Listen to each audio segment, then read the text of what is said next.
pudding poke cake. To make this extraordinarily easy cake, you will need a box of your favorite cake mix, plus the ingredients called for on the package, such as eggs, oil or butter, water or milk, a box of instant pudding, and 2 cups of milk.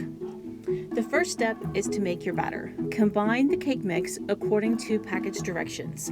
My package called for 1 cup of water, 5 tablespoons of softened butter.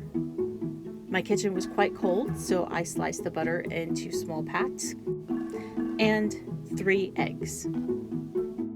Mix the batter according to the package directions, and then pour into a 9 by 13 inch baking pan that you have greased the bottom only with butter. Using a rubber spatula, spread the batter evenly in the pan, making sure you get into the corners. And then bake according to the package directions.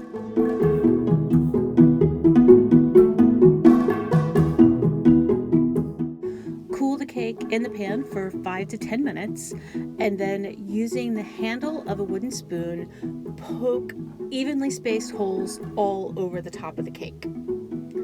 And then make the pudding. Pour 2 cups of cold milk into a mixing bowl, and then add the pudding mix. Using a wire whisk or an electric mixer, blend the mix into the milk for 2 minutes, or the time indicated on the pudding mix package. Pour the pudding over the warm cake, and then use a rubber spatula to spread it evenly, making sure that it goes into the holes and the cake is evenly covered with the pudding.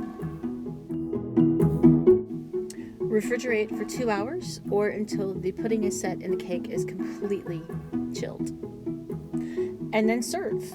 As is, that's how my husband likes to eat it, or top it with whipped cream and chocolate sprinkles, or fruit, or crushed candy bars, whatever additional toppings you like.